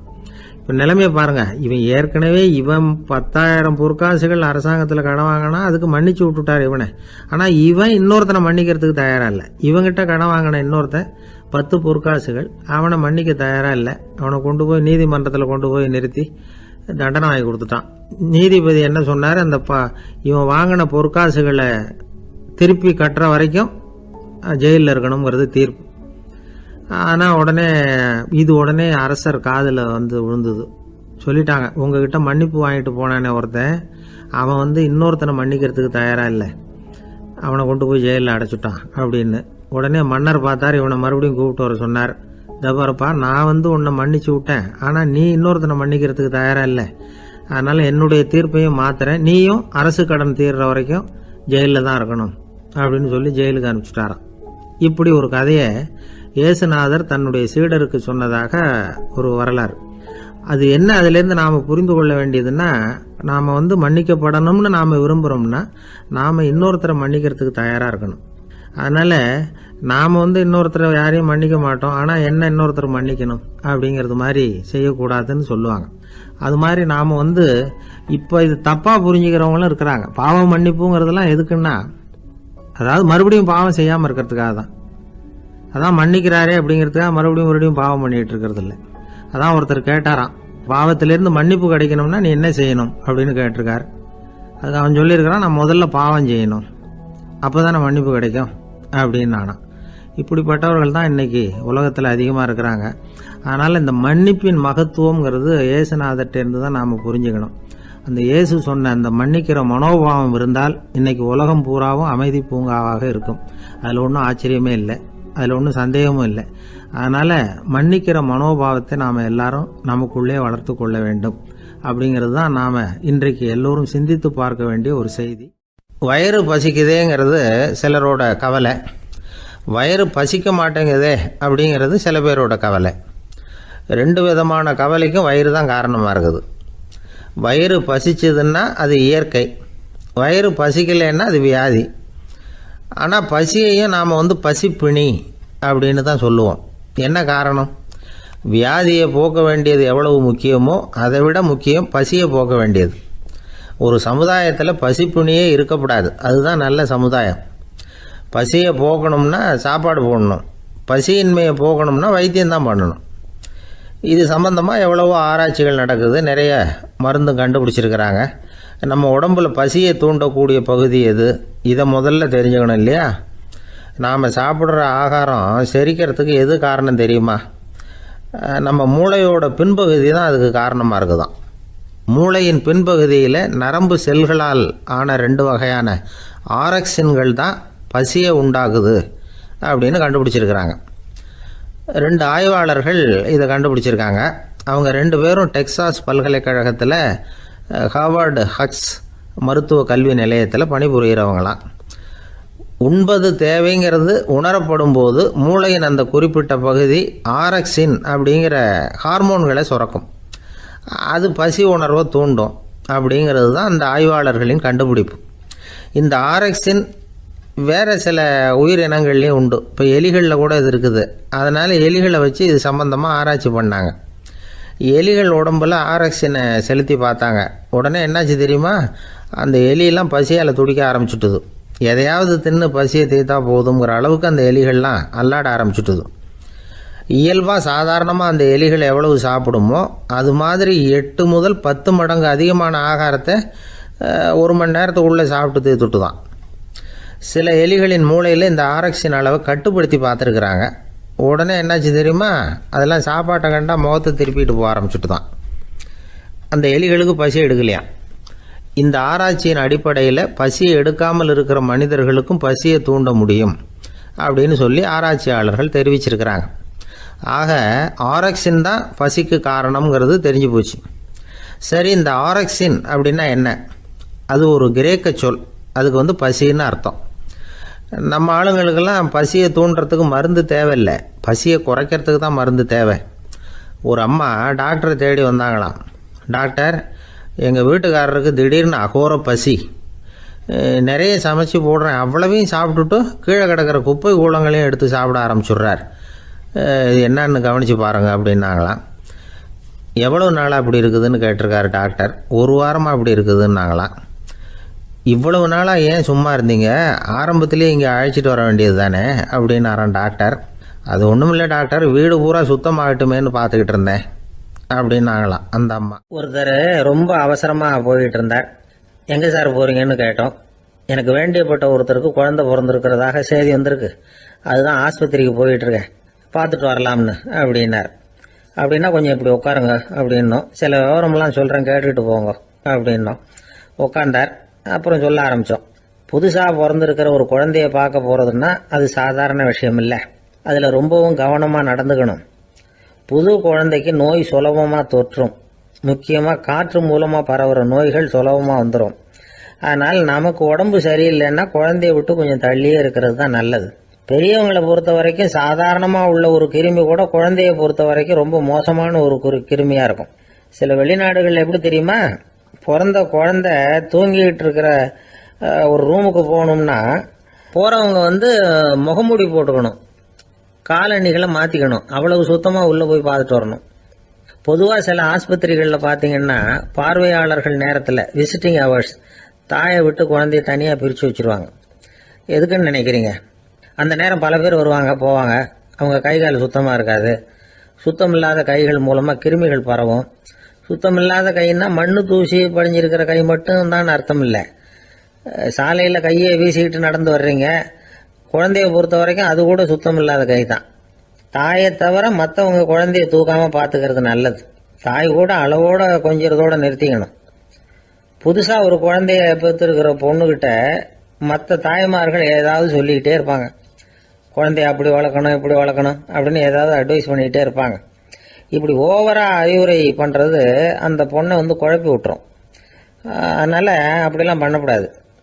அந்த பெண்ணே ஏதாவது கேட்டால் கூட டாக்டர் சொல்ல வேண்டிய விவரங்களை எல்லாம் நாமே சொல்லிக்கிட்டு இருக்கக்கூடாது. புதுசாக பிறந்திருக்கிற குழந்தைய மட்டும்தான் இப்படி பார்க்கணும்னு இல்லை. ஒரு நோயாளி குழந்தைய பார்க்க போகிறதுனா கூட ரொம்ப எச்சரிக்கையாக தான் நடந்துக்கணும். ஒரு தின்பண்டமோ விளையாட்டு சாமானோ அந்த குழந்தைக்கு நாம் வாங்கிட்டு போகிறதா வச்சுக்குவோம். அதை நேராக கொண்டுகிட்டு போய் அந்த குழந்தைகிட்டே கொடுக்கக்கூடாது. அதோட அப்பா அம்மா கிட்ட ரகசியமாக கொடுக்கலாம். அவங்க முடிவு பண்ணட்டும் குழந்தைகிட்ட அதை கொடுக்கலாமா வேண்டாமாங்கிறத. அவங்களுக்கு தான் தெரியும் அதோட மனசும் உடம்பும். உங்கள் அக்கறையை காட்டுறதா நினச்சிக்கிட்டு குழந்தை வாயில் எதையும் கொண்டுட்டு போய் போடாதீங்க. போகிறப்போ உங்கள் வீட்டு குழந்தையும் அழைச்சிட்டு போகாதீங்க.